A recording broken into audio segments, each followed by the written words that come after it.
guys! So Lilia was born 7 days ago, which means she's 1 week old already. And I'm going to be doing my postpartum video. She's asleep right now, so otherwise I'd show you guys her. But, okay, so I'm going to do this in like 2 parts. I'm going to do this in like my postpartum, like how I've dealt with postpartum, kind of, I guess, and then Lilia after birth. So it's probably going to be in 2 parts. First off, thank you guys to every single person who left nice comments on my page and on my labor and delivery video. And there were so many comments. I can't get back to all of you guys, and I apologize for that because I really like to respond to every single person. And when I got on after I got home from the hospital, I had like I know the day after I had her, I had over 23 pages of comments. And I was like, oh my gosh. And so I just want to give a big thank you to every single person who took the time to comment and tell me congratulations and to say all the sweet things that you guys say. So I promise I'll get back to my responding to every single person as soon as this dies down. Okay, so I'm going to start, this is probably going to be all over the place. So I'm just going to start with right after birth. I did get stitches right after birth, and I had the epidural, so I don't know if they gave me another local shot, or if they just left it from the epidural, because I did feel a little bit of the stabbing when they were sewing me back up. And like I said in my other video, I think it was about 6 stitches or so. And also, I had a fever right before I started pushing. It was a minimal fever. I think it was like 100 degree, like 100.3, I think. So it wasn't a big fever, but it was enough for them to notice. And since they did that, it usually means I have some kind of infection. And I don't really understand. I asked people to kind of tell me exactly what was happening, but I never really got a full explanation. And basically they found something in my urine that hinted that I might have a little bit of the bacteria, you know, the strep B. Even though I got the strep B test and it was negative, they found in my urine, I guess, that there was a little bit growing. I don't really understand what happened there. So because of that, our hospital, generally you stay for 24 to 48 hours. And I wanted to get out of that hospital. Oh my gosh, those beds are so uncomfortable. There's people constantly coming in and working on you and pressing on you and checking your bleeding and all this stuff. And I did not like staying in the hospital. I wanted to go home so bad. But because I had the fever, because I had the fever, and when they did all the tests done on her, it came back, one of her scores came back a little bit high.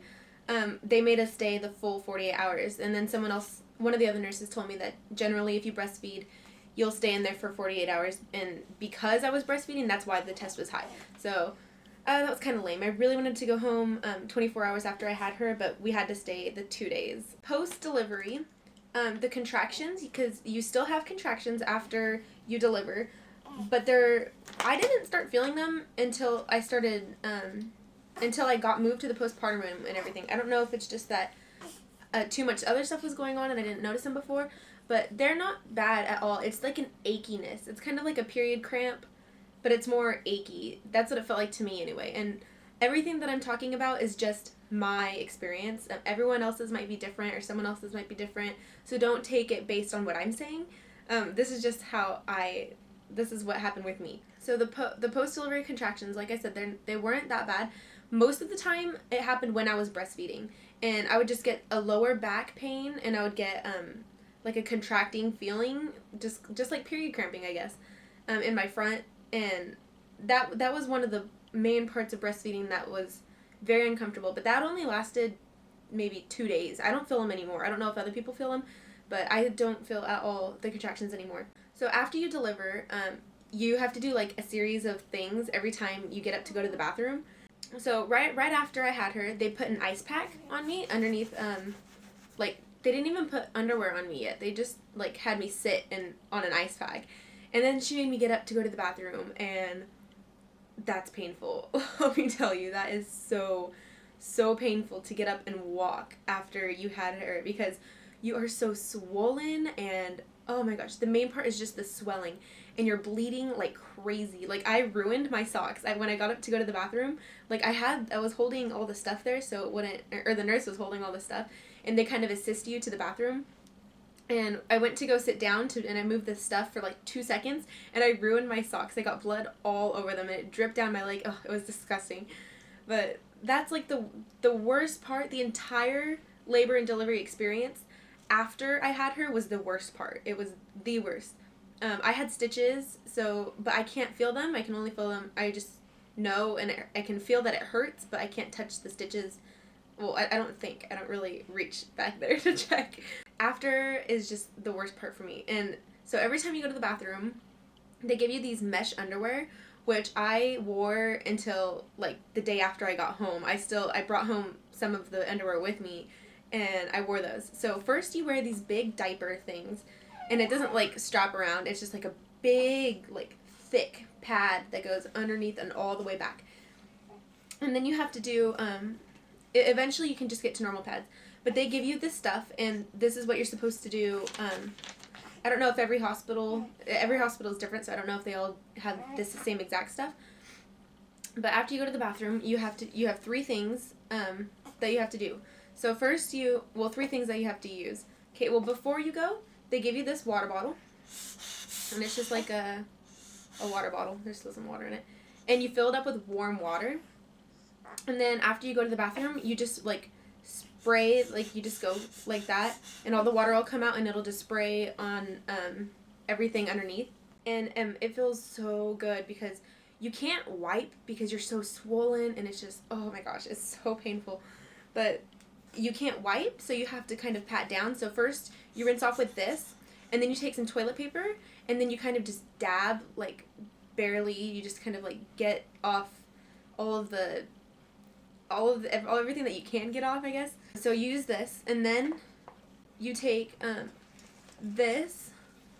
It's Dermoplast, and this thing is awesome. It's supposed to relieve pain and itching. It doesn't really relieve the itching because now I'm having the itching because I'm healing from the stitches, but it does take care of the pain. And I thought it was gonna burn at first, so I was hesitant to spray it.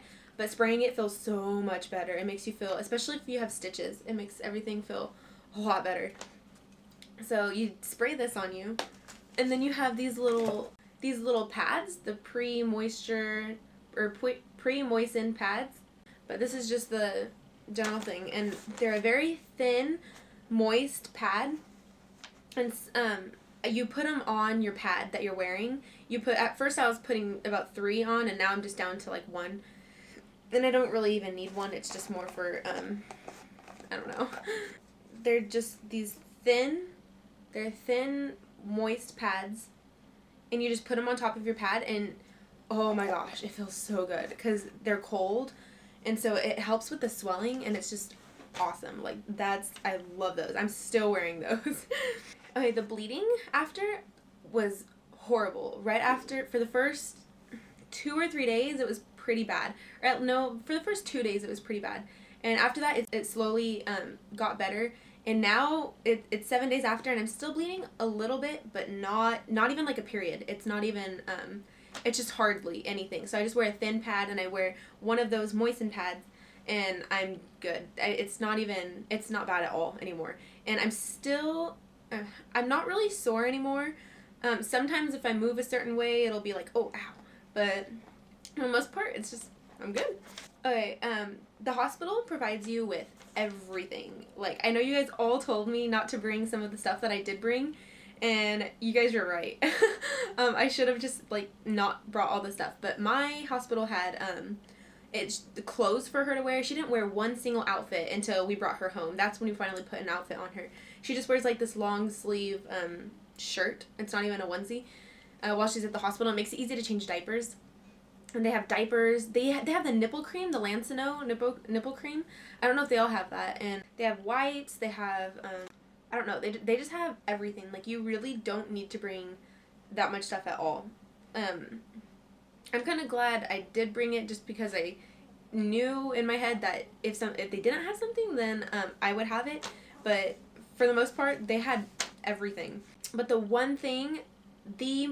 best thing that I brought, of everything that I brought, was the Boppy pillow. The Boppy pillow helps so much with breastfeeding. Like, the Boppy pillow saved my life. I'm serious. After I had her, it was so uncomfortable sleeping in the hospital, and it was just, oh my gosh, it was just so bad. I did not want to stay in that hospital. I wanted to get out. And the Boppy pillow made it easier to nurse. And also, right after she was done nursing, she would just kind of flop over and then fall asleep. And so I'd just sit there and she would sleep. So yeah, the Boppy pillow is awesome. If you have one and you're planning on breastfeeding, bring it. Oh my gosh, it saved my life. Like, oh my gosh.